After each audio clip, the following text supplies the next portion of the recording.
अस्सलाम वालेकुम मेरे भाइयों, कैसे हैं आप जनाब। आज एक बहुत ही इम्पोर्टेंट चीज़ जो आर्कियोलॉजी से रिलेटेड मैं आपसे शेयर करना चाहता हूं कि बहुत से लोग ये समझते हैं कि सिर्फ हड़प्पा ही आर्कियोलॉजी है, हड़प्पा ही हड़प्पन साइट का मरकज़ है। दोस्तों, पाकिस्तान में बहुत ज़्यादा आर्कियोलॉजिकल साइट्स हैं। अगर मैं आपको ये बताऊं तो आप जान के हैरान हो जाएंगे। KPK के अंदर, बलूचिस्तान के अंदर, पंजाब के अंदर, इवन दो के फॉर फेस्ट एरिया में भी आर्कियोलॉजिकल साइट्स हैं जो कि हड़प्पन कल्चर को डिनोमिनेट करती हैं, उसको डिनोट करती हैं। अगर हम इसकी डिटेल में जाए तो सबसे पहले हम अगर पंजाब में बात करें तो कबीरवाला में भी आर्कियोलॉजिकल साइट्स हैं, दुनियापुर में भी आर्कियोलॉजिकल साइट्स हैं। इसके अलावा तोलंबा में आर्कियोलॉजिकल साइट है और यकीन करें इतनी रिच है कि आपकी सोच है। मैं आपको एंड में बताऊंगा कि हड़प्पन आर्कियोलॉजिकल साइट्स की निशानी क्या है। उसके बाद हड़प्पा तो इटसेल्फ है ही।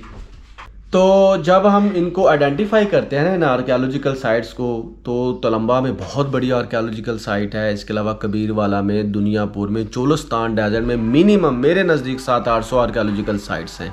चोलिस्तान डेजर्ट के अंदर दोस्तों हाकड़ावेर साइट भी हैं, प्री हड़प्पन साइट भी हैं, हड़प्पन भी हैं, मिचोड़ हड़प्पन साइट्स भी हैं और इवन दो PGW साइट्स भी हैं।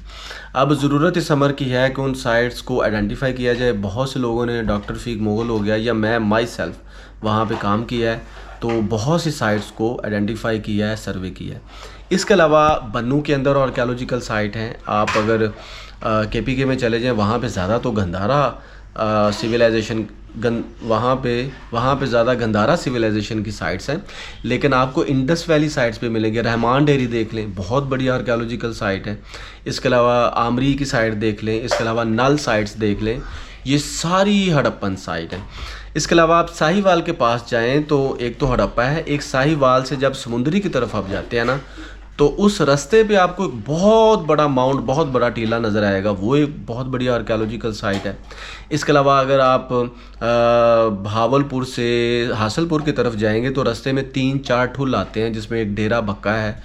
वहाँ पे आप जाएंगे तो आपको ठिकरियाँ मिलेंगी, वो भी एक साइट है। आगे भी 2-3 साइट है, हासलपुर के पास ठुल हैं, वो वहाँ पे साइट्स हैं। इसके अलावा सतगड़ा, जब आप उकाड़ा के पास जाते हैं, उकाड़ा से एंटर होने से पहले सतगड़ा एक गांव है, उसकी एंट्रेंस से पहले एक बहुत बड़ा टीला है, तो वहाँ पे आपको ठिकरियाँ मिलेंगी, वहाँ पे आपको सिक्के मिलेंगे।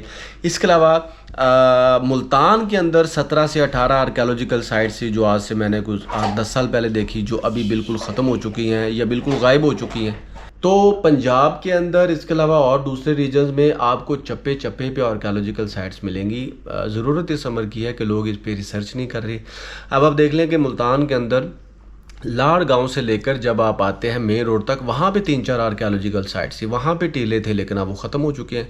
उसकी वजह यह है कि बढ़ती हुई आबादी और कॉलोनियों की वजह से जो छोटी छोटी सोसाइटीज़ बनती हैं वो तमाम टीलों को मस्मार कर देते हैं, और इसके जितने भी जो एंटीक्विटीज़ होती हैं, जो पुरानी चीज़ें होती हैं, उनको भी बिल्कुल ख़त्म कर देते हैं। तो मेरी रिक्वेस्ट ये है कि जितने भी जहाँ पे आर्कियोलॉजी को पढ़ाया जा, जैसे कि पंजाब हो गया, KPK हो गया, इसके अलावा इस्लामी यूनिवर्सिटी भावलपुर, BZU रहीम यार खां, जहाँ पे भी आर्कियोलॉजी को पढ़ाया जा रहा है, तो वहाँ पे बच्चों को ये जो आइडेंटिफाइड या अनआइडेंटिफाइड साइट्स हैं, इन पे काम करवाया जाए। मास्टर्स, MPhil और PhD के डिसर्टेशन लिखे जाएँ, ताकि ये जो हड़प्पन सिविलाइजेशन है इसको ज़्यादा से ज़्यादा हाईलाइट किया जाए, डिनोमिनेट किया जाए थ्रू योर राइटिंग्स। तो आपके भी आसपास अगर कोई विरसा है, कोई कल्चर है, कोई हेरिटेज है, तो मुझे ज़रूर बताएं, मैं उस पर बात करूँगा, क्योंकि हमारे पूरे पाकिस्तान का जो कल्चर है उसको पूरी दुनिया को देखना चाहिए। तो आज के लिए बस इतना ही, मिलेंगे नेक्स्ट वीडियो। तब तक के लिए मेरे चैनल को सब्सक्राइब करना मत भूलें। अपना भरपूर ख्याल रखें। मुझे दे इजाज़त। अल्लाह हाफिज़।